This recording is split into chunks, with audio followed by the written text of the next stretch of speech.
आज बिहार चुनाव से जुड़ी जो आज आपको खबर दिखाने जा रहा हूं, यकीन मानकर चलिए आप हैरत में पड़ जाएंगे। कमेंट करके जरूर बताइएगा, क्योंकि कहा गया कि ये तो मैंडेट है भैया, मैंडेट जनादेश। मैं भी कहता हूं 40 150 तक ठीक था। ये 202 वाला जो है वो किसी के गले नहीं उतर रहा है। उसकी असलियत मैं आपको आज दिखाने जा रहा हूं। पहली खबर जो दिखाऊंगा वो यकीन मानकर चलिए आपको पता लग जाएगा ये 202 इनके आने थे या महागठबंधन को जाने थे। आपको ये भी दिखाऊंगा कि कैसे हारते हुए उप मुख्यमंत्री को जीत की तरफ खिसकाया तो खिसकाया, जो ठीक करनी थी चीज वो ठीक नहीं कर पाया और उसका खुलासा होते ही हड़कंप मच गया है। खबर ये भी कि आखिरकार वो कौन से फैक्टर हैं जिसने काम किया। क्या सिर्फ यही मसला था कि सुशासन का जो दावा है उस पर जनता ने भरोसा किया, या कुछ और भी था, वो भी अब देखिएगा।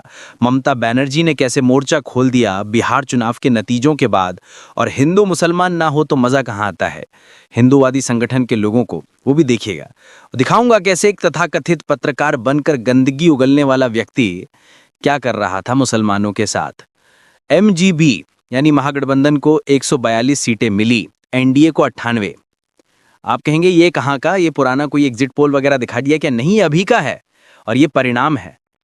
फिर सुनिए, मैं पूरी जिम्मेदारी के साथ बोल रहा हूं, महागठबंधन को 142 सीटें और एनडीए को 98, और ये परिणाम है, रिजल्ट। जी हाँ, और ये मैंने नहीं, मेरे चैनल ने नहीं, बल्कि चुनाव आयोग की तरफ से बताया गया है। असली परिणाम है ये। महागठबंधन को 142 सीटें मिली और एनडीए को 98। वो बात अलग है कि फिर ये पलट गया खेल, और पलट के कहां पहुंचा दिया गया। 35 सीटों पर MGB यानी कि महागठबंधन और एनडीए 202 सीटें। कैसे हुआ तो जरा समझिए खेल क्या है। ये पोस्टल बैलेट का रिजल्ट आता है। पोस्टल बैलेट के बारे में अगर आप नहीं जानते तो थोड़ा सा मैं बता देता हूं, वैसे तो आप जानते होंगे। ईवीएम वो होते हैं जो फिजिकली जाकर बूथ पर काउंट करते हैं, बटन दबाते हैं। पोस्टल बैलेट जो होता है ना, बिहार के कई ऐसे अधिकारी होते हैं, कई कर्मचारी होते हैं जो सरकारी तौर पर अलग अलग राज्यों में नियुक्त होते हैं। सेना के जवान होते हैं, जो बिहार का बेटा है, जो हमारे देश की रक्षा कर रहे हैं, वहां पर खड़े होकर वोट छोड़कर तो आएंगे नहीं मोर्चा अपना, तो वो मोर्चा वहीं से अपने पोस्टल बैलेट में लिख के भेजते हैं कि हमें इस पार्टी को वोट कास्ट करना है। वो पोस्टल बैलेट आते हैं। जैसे सेना के जवान, वहां के अधिकारी, जो अलग अलग अधिकारी हैं, वो यानी सरकारी सेवा में कार्यरत, पोस्टल बैलेट उनके लिए होता है। अब पोस्टल बैलेट वाली सुविधा जब यहाँ आता है, कहीं पर भी किसी भी राज्य में, हर राज्य में चुनाव में पोस्टल बैलेट होता है, और शुरुआत में पोस्टल बैलेट ही गिने जाते हैं। अब पोस्टल बैलेट को अगर गिरा जाए, बैलेट चुनावों को गिना जाए, तो बैलेट में जीत 142 महागठबंधन और एनडीए 98, यानी सरकारी कर्मचारी अधिकारियों ने भारतीय जनता पार्टी और खास तौर पर नीतीश कुमार के सरकार को बिहार में नकार दिया था। हाँ, जनता को बहुत ज्यादा भरोसा था। वो जनता जो जनता जा ही नहीं रही थी, जो इनके नेता मंत्री विधायकों को खदेड़ रही थी, उनको इतना भरोसा था कि इन्होंने ईवीएम में खेल पलट दिया। अब आप भरोसा कर पाएंगे? सरकारी कर्मचारी अधिकारी भरोसा नहीं कर रहे, यहाँ की जनता खदेड़ रही है, भीड़ भाड़ पे बुलानी पड़ रही है, लेकिन ईवीएम वाला खेल नहीं हो सकता। ये तो जनादेश है, इन लोगों को कहना है ना। अब आप खुद देख लीजिए, ये पूरा इसीलिए मैंने आपको दिखाया, पोस्टल बैलेट में जीत दर्ज की है। अब आइए एक और खेल।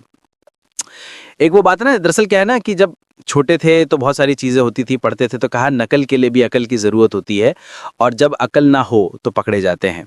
वो बात अलग है, जब तक आप ताकतवर हैं तब तक आपका कोई बाल बांका नहीं कर सकता। वही सब चीजें की चल रही क्या?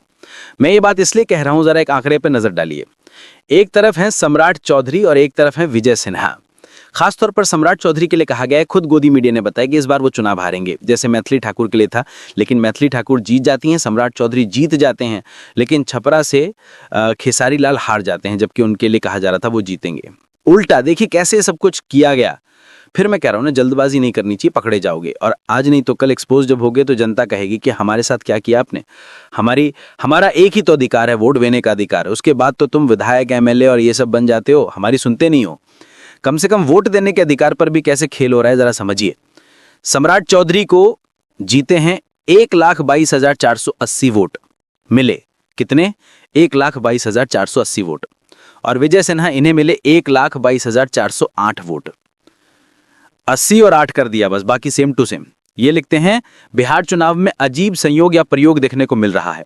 बिहार के दोनों डिप्टी सीएम को चुनाव में बराबर वोट मिले। सम्राट चौधरी को 1,22,480 वोट मिले विजय सिन्हा को 1,22,408 वोट मिले। क्या दोनों जगह मशीन में एक ही बराबर वोट फीड कर दिए? सिर्फ लास्ट 2 डिजिट बदल दिए गए। ये देखिए निष्पक्षता। हमने ये भी चेक करा नहीं, देखे तो सही ये बात केवल लिखने की है या सच्चाई है। वाकई सच्चाई ही निकली। देखिए चुनाव आयोग ने अपनी वेबसाइट पर डाला है, क्या डाला है, 1,22,480 वोटों से सम्राट चौधरी उनको मिले और 45,843 वोटों से जीतते हैं। यहां पर इनको मिलते हैं 1,22,408 वोट, विजय कुमार सिन्हा जीत जाते हैं। यानी 1,22,400 वाला आंकड़ा फिट बैठता है दोनों पर। कितना शानदार है ना, कितना शानदार, मजा आ गया ना देख के। बताइए ये निष्पक्षता है, इतना संयोग, इतना है, इतना वही संयोग है जो कहते थे मोदी संयोग है या प्रयोग है। ये अब संयोग है या प्रयोग है, ये बता दे चुनाव आयुक्त। खैर आगे देखिए, यहां पर भी वोट शेयर पे आ जाइए। वोट शेयर, चिराग पासवान की पार्टी ने जब चुनाव लड़ा था तो 5.6% मिला था, क्योंकि बीजेपी से अलग लड़ रहे थे। जी हाँ, एनडीए से अलग खड़े होकर लड़ रहे थे, तब इनको एक सीट मिली थी, वो भी एक विधायक जेडीयू में चले गए थे। अब जब इनको पिछली बार के मुकाबले कम वोट शेयर हुआ, 5.1% हुआ, तो सीट उनमें से आ गई। और इसी के साथ चुनाव आयोग की निष्पक्षता जिंदाबाद के नारे के साथ गूंज उठी है। जय हो चुनाव आयोग और चुनाव आयुक्त की। क्यों, ठीक है ना, मत सुनिए किसी की। ये राहुल गांधी, ये तेजस्वी यादव, ये तो विपक्षी पार्टी के लोग हैं, कुछ बात होगी ना। अंदाजा लगाइए क्या हालत है यहाँ पर। देश के अंदर खुलकर खेला खेला हो रहा है। आइए विकास, जरा विकास का जिक्र हो रहा है। अपूर्ण बिहार में विकास पगला गया है। चुनावी रेवड़ियों पर खर्च इंफ्रास्ट्रक्चर से ज्यादा, चुनाव से पहले बांटी गई रिश्वत का खर्च 400 करोड़ रुपया, जीडीपी का 4% है। ये पूरे राज्य के विकास बजट से भी ज्यादा है। मतलब सड़कें अस्पताल बाद में, चुनाव पहले, और इसे ही विकास कहा जा रहा है। ये निकलकर सामने आया है। वोट चोरी करने की जरूरत क्या है। 1 करोड़ 40 लाख महिलाएं, कुल 14,000 करोड़ एमसीसी यानी कि मोड कोड ऑफ कंडक्ट के दौरान डायरेक्ट बैंक ट्रांसफर पर। सोचिए जिन लोगों की महीने की आमदनी मुश्किल से 5,000 होती है, उन पर इसका कितना असर पड़ता है। चुनाव आयोग ने बीजेपी जेडीयू सरकार को मॉडल कोड ऑफ कंडक्ट के दौरान मतदाताओं में पैसे बांटने की अनुमति दी। ये है ना। अब आइए एक और। इलेक्शन चलाओ,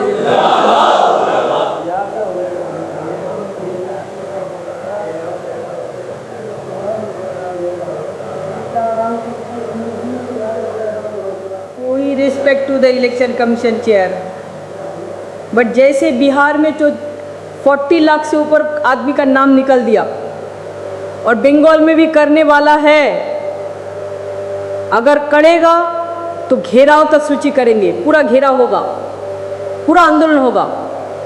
हम नाम कटने नहीं देंगे, हम नाम डालने नहीं देंगे किसान कैंपेन में। तो बिहार का उदाहरण देते हुए ममता बनर्जी ने चुनाव आयुक्त को सीधी चुनौती।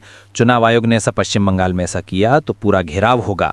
ममता जी का उग्र रूप देखकर तो लगता है कुछ बड़ा ही होगा बंगाल में। खैर जाते जाते जरा यहाँ तमाशा देखिए। हिंदू मुसलमान ना हो तो मजा कहाँ आता है। उमर कौन था, फिर कौन था, तुम जानो, तुम जानो। तमीज से बात करो, मैं आपको आप कर रही हूँ, ठीक है ना। मैं आपका आप करके बात कर रही हूँ, मैं आपको आप करके बात कर रही हूँ, आप करके बात कर रही हूँ। सर एक बात तो सुन लीजिए। यहाँ का मैं सर मान लीजिए यहाँ पर कर देता उमर, फिर आप लोग क्या करते सर। पहले आतंकवाद सर, यहाँ पर कुछ नहीं और काफी खुशी है, शुक्र है भाई। आप जाइए यहाँ से, हम बात नहीं करेंगे, कोई बात नहीं करेंगे, कोई बात नहीं करेंगे। डी काम ही जमात का काम है, कोई ऐसे काम ना, अपना काम नहीं। मुसलमानों को सच्चा मुसलमान बनाने का काम है। वो उमर कौन था फिर, तुम जानो। आपको नहीं पता वो आतंकवादी था, आपको नहीं पता। हटेंगे नहीं, हट रहे, हम यहीं खड़े रहेंगे भाई। मेरा देश है, मैं यहीं खड़ा रहूंगा। तो हाँ, तो आपका भी है ना, तू खड़ी, तो मैं क्यों हटूं फिर। अब मैं यहीं का रहने वाला हूँ, यहीं मारूंगी, यहीं जीऊंगी, यहीं रहूंगी।